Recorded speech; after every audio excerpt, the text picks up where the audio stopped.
지금 김종인 대표가 요즘에 이제 여러 가지 얘기를 김종인 박사님이 하시잖아요. 문재인은 경제민주화를 모른다. 경제민주화조차도 뭐 접고 있다.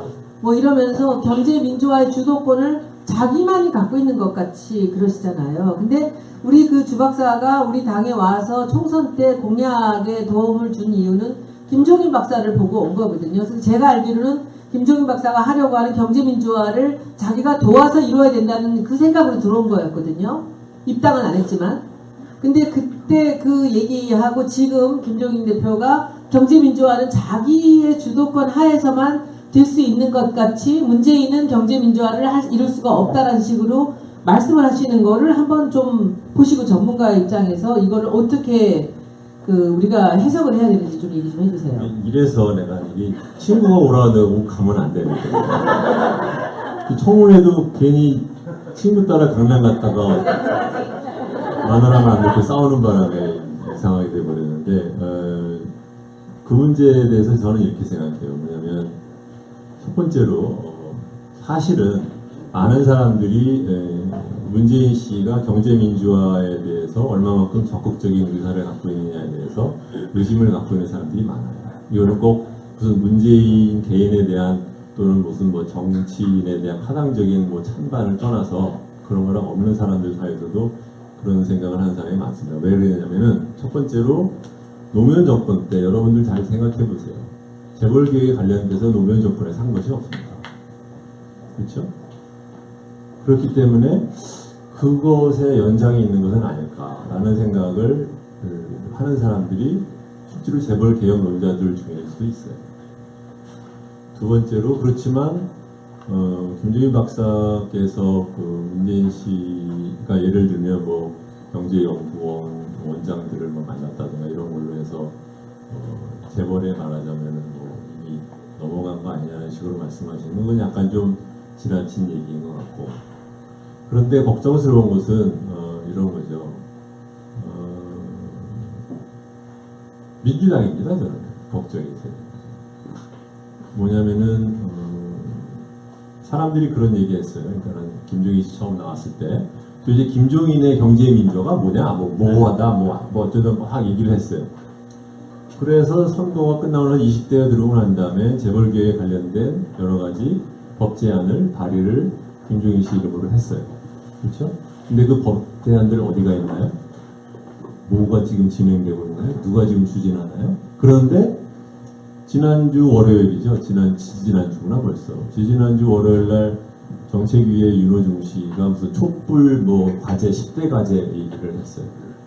근데 거기에 밑도 끝도 없는 이상한 것들 막 집어넣으면서 경제민주화 관련된 것 중에서는 딱 하나를 거론을 했어요. 뭐냐면은 주주대표 소속. 그러니까 A라는 회사가 B라는 회사에 지분을 갖고 있는데 그럴 경우에 A 회사의 주주가 B 회사가 한 일에 대한 소송을 하게 하죠. 근데 저는 그리고 이제 그것에 대해서 월요일날 한 것에 대해서 굉장히 비판이 많으니까 금요일날 다시 의총에서 정책 의총에서 뭘 얘기를 하면 다른 것도 하는데 이거를 우선 추진한다 그랬단 말이죠. 근데 저는 왜 그게 왜 꼭 그것이 우선 추진해야 되는 건지를 잘 모르겠다는 거예요. 그리고 그것을 우선 추진한다는 것이 도대체 당에서 얼마만큼 중요시해서 생각한다는 것인지 잘 모르겠고, 그래서 이런 겁니다. 뭐냐면 경제민주화라는 것은 모든, 심지어는 뭐 박근혜까지 말한 것이니까 누가 말을 했냐는 것은 아무런 의미가 없습니다. 실제로 얼마만큼 그것을 추진할 만한 용기와 배짱과 깡을 갖고 있느냐라는 문제인데, 지금까지 제가 보기에는 민주당 안에는 그것을 진정으로 생각하는 사람도 일부 있고 그냥 뭐 정치적으로 이용하는 데 쓰려는 사람도 있고, 심지어는 또 뭐 적극적으로 밖에서는 말하지 않지만 그 문 뒤에서 그 소위며 이런 데서는 또 적극적으로 노려 재벌 입장을 옹호하는 사람들이 있어요. 이것은 뭐 그래서 뭐 손 의원도 저한테 그런 얘기했지만 도대체 재벌 문제에 대해서는 누가 아군이고 누가 적군인지를 알기가 어려워요. 왜냐하면 숨어 있거든요. 그래서 다시 말씀드리면 김종인이 경제민주화를 독점하지는 않습니다. 그렇지만 지금 더불어민주당의 당지도부나 아니면 문재인 씨가 실제적으로 정권이 교체되었을 때 얼마만큼 적극적으로 그것을 실행할 준비와 태세와 깡이 있는지에 대해서는 솔직히 재벌개혁론자들 사이에서도 아직은 의심스러운 눈으로 보는 사람이 있다. 예, 근데 송년회 즐겁게 하려고 모였는데 지금 얘기해서 그렇긴 한데 뭐 따로 기회가 있는 게 아니었어요. 지금 얘기에 연장해서 재밌잖아요. 볼게요. 그렇죠. 이런 얘기 어디 가서 들어, 그죠? 그러니까 이제 뭐 경제문자 얘기 이렇게 펼쳐나가면 얘기들이 너무 큰데 지금 실무에 계시니까 이 정치가 작동되는 거하고 좀 맥이 달라서 더 많은 일을 하시는 거라고 생각이 들어요. 왜냐하면 저도 뭐 정치 하는 사람 아닌데도 지금 그 가장 큰 중대한 과제를 생각하고 있다는 것만은 틀림없거든요. 그러니까 제가 뭘 질문 드리고 싶은 거냐 하면 한국 경제가 이제 소위 이 국가주도 성장을 했기 때문에 어느 시점부터는 국가가 개입하지 않는 것이 선이었어요. 사실 우리가 지금 막 비난하는 소위 신자유주의 정책이 다 민주당이 너무나 사랑에 맞지 않는 김대중 대통령 때 막 됩니다. 민영화라든지 뭐 빅딜 뭐 시장 노동 유연성이라든지 그때 그게 막 생겨나거든요. 그게 왜 그랬냐면 지금 와서 생각해보면 그래요. 더구나 우리처럼 비전공자는 그게 더 잘 보여요. 그게 선이라고 생각했던 거예요. 그러니까 정부가 있고 시장이 있는데 정부가 가능한 대로 관치로서 시장에 통제하지 않고 시장 자율성을 최대한 부여하면 서로 간에 좋을 거라고 생각을 했어요. 그것의 아주 극대화된 형태가 MB정부죠. 이명박 때. 그때는 정말로 사악한 탐욕을 극대화시키는 방향으로 갔던 것 같아요. 이 과정을 왜 질문을 드리냐면 저도 유권자이면서 정말 우리나라 미래도 고민하고 방향에 대해서 이런저런 생각을 하는데 경제에 대해서 의견이 있어야 돼요, 우리는. 왜냐면 우리가 돈 벌고 돈 쓰고 일하고 사니까 경제학자, 경제 전문가가 의견을 받는 게 아니라 우리가 의견을 받는데 저는 이렇게 생각하거든요. 정부라는 축과 시장이라는 축이 있을 때 이제부터는 정부가 권력이 시장에 정의로운 간섭을 해야 된다. 독점을 못하게 하도록 또는 등등등. 그래서 가령 공정거래위원회가 정부의 가장 큰 기구가 돼야 된다라든지 등등의 생각을 해요. 그럼 현장에서 큰 기업을 하셨고 전공을 하신 분 입장에서 보면 도저히 실현될 수 없는 헛된 생각이라든지 뭐라든지 어떤 의견이 분명히 전문가로서 의견이 있을 것 같아서 그걸 질문드리고 싶은 거예요. 짧게 설명하고 다음엔 재밌는 걸로 넘어갈 거예요. 재벌개혁이라든가 아니면 지금 우리가 생각하는 이 양극화라든가 이런 문제가 실제로 뭘 풀으려고 생각하면 이게 어려운 게 있어요. 왜냐면은 이미 독과점 대기업 위주로 경제체제가 이미 굳어져 있어요. 그렇죠? 그렇기 때문에 그 대기업에 들어간 사람 아니면 공기업에 들어간 사람의 월급이 그렇지 않은 사람의 월급과 시장의 생산성이랑 상관없이 엄청난 차이가 생기는 거예요. 거기서 나오는 거거든요. 그러면 이 대기업 위주에 의한 독과점, 그래서 아까도 말씀드린 건데 일본을 보더라도 일본의 원래 체제가 자기네들이 대기업 체제로 만들어 놓은 것을 총수를 부져봤자 다시 대기업 체제로 돌아가더라는 게 아니에요. 그러니까는 대기업 체제로 유지가 되는 것을 깨고는 싶지만 실제로 이것을 어떻게 효과적으로 깰 수 있는 방법이 있는지에 대해서는 솔직히 아직은 답이 없어요. 그러면 제가 우리 주 박사를 안 지가 한 20년 됐습니다. 근데 그 경제학자인데 알았다는 게 뭘 의미해요? 또 사귄 거 말고 그냥 알고 지냈다고. 누나 동생 지인. 아유씨. 누나 동생하고 지인하고 상당히 먼데요. 누나라고는 안 그랬어요. 그냥 선배라고 불러요. 내가 아무 상관없거든요. 학연이 없는데. 근데 그런 건 중요한 게 아니에요. 혜원 씨라고 한 적은 없어요? 없어요. 없어요. 선배. 문재인 씨라고 부르는데. 그렇죠. 근데 알고 지냈는데 알고 보니까 12살 때부터 아버지가 이 식탁에 앉으시면 정치질 하셨대요. 그 얘기 좀 해주시고, 어디 장충당 공원 간 얘기 있잖아요. 그 얘기. 12살이 아니고 그 전보다 훨씬 어릴 때. 몇 살 때? 기억이 안 나는 밥상이죠. 그래서 저는 그 김대중 씨가 나와서 선거할 때 그때 장충당공원에 따라갔던 기억이 있어요. 그래서 장충당공원에서 그 사람들 엄청 많이 모였던 데를 장충시역관 건너편 그쪽에 이렇게 서가지고서는 봤던 적이 있고, 제가 이게 조금 약간 좀 심한 얘기인데 얼마만큼 정치적으로 일찍 의식화가 되었냐면은 문세광이 박정희 씨를 암살하려고 했을 때가 74년이었던 것 같은데, 중학교 때인 것 같아요. 중학교 3학년이었는데 그 얘기를 무협소설을 바꾸러 만화방에 갔다가 거기서 들었을 때 실패했다는 얘기를 듣고 막 화가 나가지고 막 욕을 했던 기억이 있습니다. 그게 몇 살 때야 그러면? 이게 중학교 2학년 정도 됐겠어요. 그리고 제가 깨달았던 중학교 1학년 때인가 6학년 때인가 한번 깨달았는데, 제가 그 당시에 국회의원 이름과 출신 지역구를 다 알더라고요. 중요치 연대가 아니면 그 책이 없을 수도 있는데, 저는 이제 70년대 대학을 들어간 사람인데, 대학 들어가면 기본적으로 의식화라는 용어를 써서 뭐 읽는 책들이 있어요. 부친이 주중환 선생님 맞죠? 그러면 이영애 선생의 이제 해방전세 인식이라는 책을 제일 먼저 읽습니다. 그러면 냉전 의식이 되게 잘못된 거였구나 해서 출발을 해요. 그 다음에 강론으로 들어갈 때 박현채 한국노동문제구조라고 해서 그 동네 그거 노동 쪽 보는 게 있고, 이 농업 쪽을 볼 때 연대 김용석 교수라고 있어요. 조선기 농업사 연구라고. 신분이라는 게 우리가 완전히 해체되는 과정이었구나. 이거 아주 논증한 책인데, 그거와 더불어서 주정환 선생 책이 그 기본 텍스트에 있었어요. 아버님. 그래서 우리 굉장히 익숙한 일인데 그 아드님이 여기 이렇게 그래서 굉장히 놀랐었어요. 김종인 의원이 자기가 대통령이 하고 싶은 거예요. 그래서 이 모든 일이 발생한다고 그게 생각합니다. 아니고, 저는 그렇게 말해요. 아니 이거는 저는 조금 더 정확하게 제가 이 상황을 말씀을 드릴게요. 지금 이제 주 박사가 한 얘기는 뭐냐면은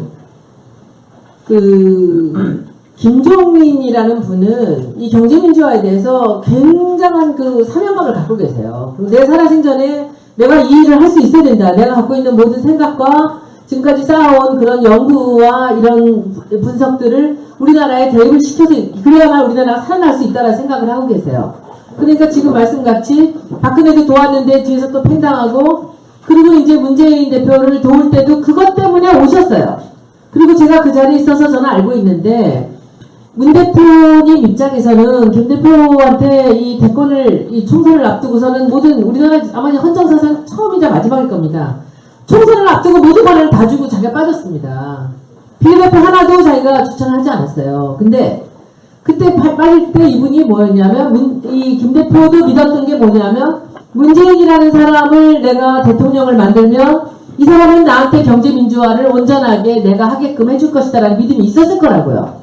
그 얘기를 제 입으로도 말씀을 드렸고, 본인도 그 신뢰가 있었으니까 오셨을 거라고 보거든요. 그분 오시는데 쉽게 오신 게 아니에요. 한 5개월 동안 안 오신다 그러는 거를 정말로 어렵게 간곡하게 부탁을 드려서 오신 거예요. 근데 그렇게 오셨고, 저 또한 문 대표님이나 김 대표를 보면 문재인 전 대표 같은 경우는 만약에 대선에서 대통령이 된다 하더라도 김종인이라는 사람한테 이번에 대권을 총선을 앞두고 모든 권한을 주고 물러났듯이 경제민주화에 관한 하는 이 양반한테 모든 것을 맡길 것이다 라고 저는 믿었거든요. 근데 지금 김종인 대표의 입장은 뭐냐면은 못 믿겠다는 거거든요. 그리고 지금 김갑 선생님 하신 거하고 좀 다른 게, 지금 이분이 내각제를 이렇게 집착하시는 이유가, 누가 대통령이 되더라도 내가 총리를 해서 내가 경제민주화를 이루겠다는 거예요.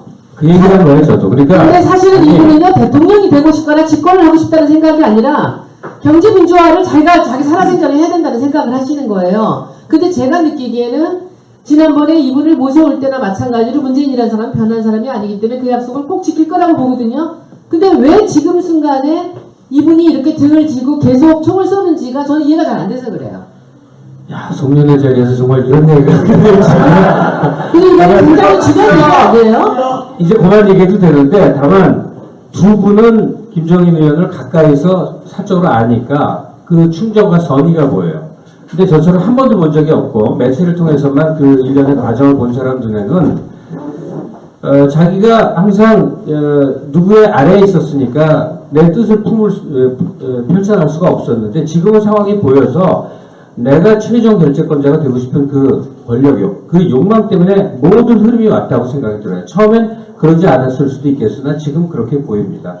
그러니까 이런저런 견해가 있을 수 있겠죠. 근데 이거는 당내에서 늘 분란이 있을 수 있는 거지만 굉장히 심한 거구나 하는 생각을 많이 합니다.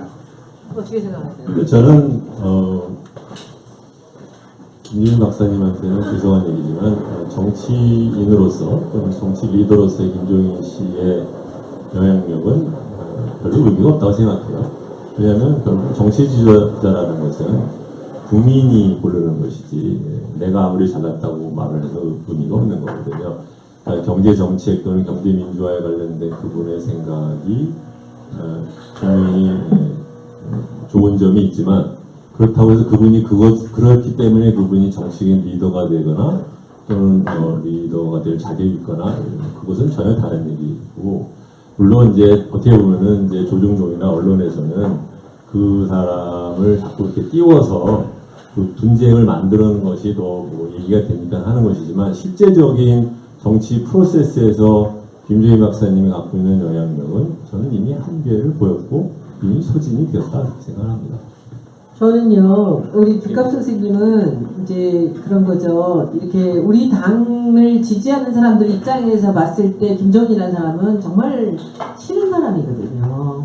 노욕이 보인다, 뭐 이렇게 얘기들을 하지만 이제 우리가 김종인 대표를 10년, 20년도 전부터 알고 있었던 사람이기 때문에 절대로 이 주진영이라는 인간이나 손혜원이라는 인간이 그것 때문에 어떤 바이어스가 낄 사람들이 아니에요.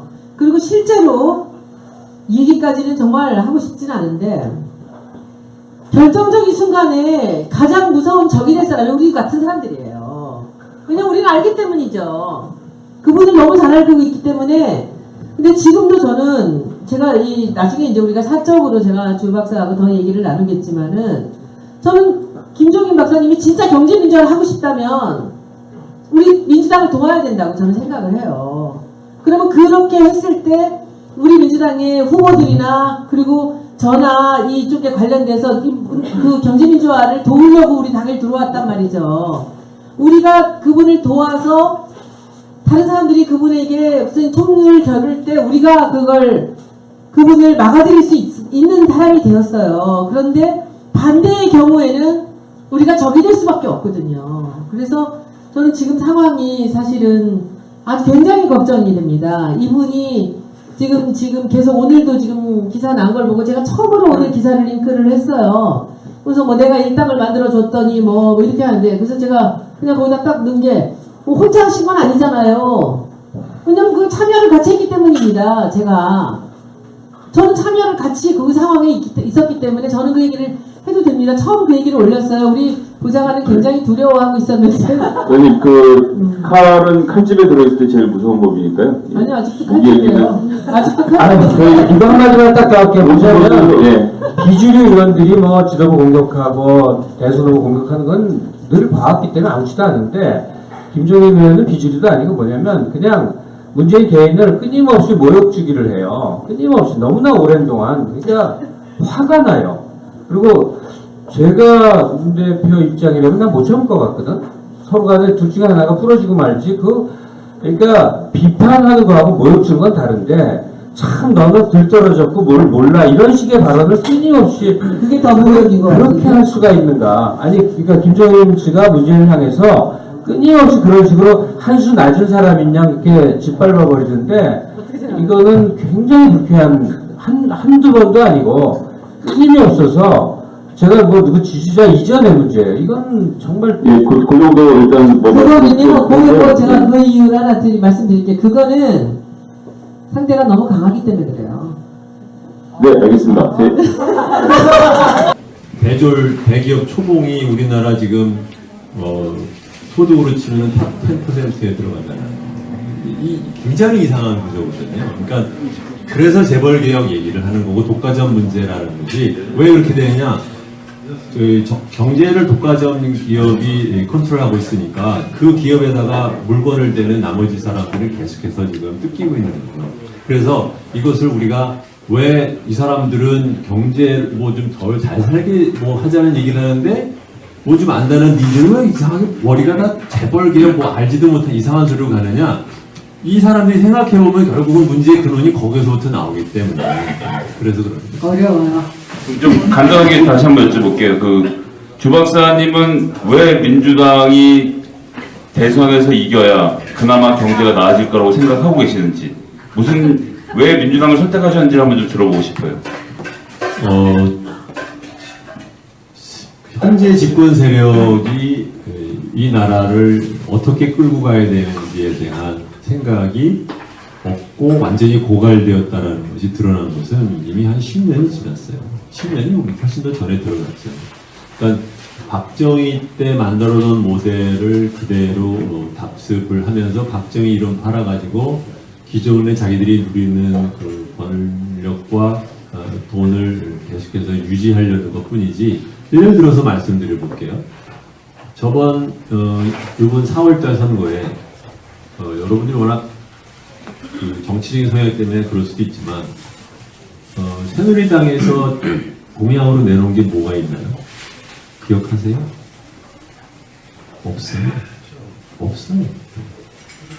심지어는 아예 공약 1호로 내놓은 것이 선거 캠페인 들어가는 4월 1일인가?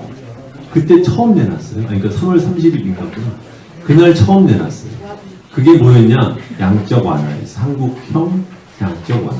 근데 그건 사실 공약도 아니에요. 그건 사실은. 왜냐면은 지들이 하고 싶었으면 작년에도 할 수 있었던 일이에요.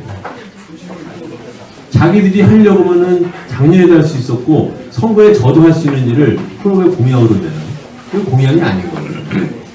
그 정도로 우리나라를 앞으로 어떻게 끌고 가냐에 대한 미래지향적인 생각을 아예 안 하고 그냥 지나간다는 것이 너무 드러나기 때문에 그래서 제가 말씀드린 것은 더불어민주당이 정권을 잡고 정권 교체를 한다고 해서 꼭 잘한다라는 보장이 있는 것은 아니지만 시작은 거기서부터 시작을 해야 되는 거 아닐까 그런 생각을 합니다.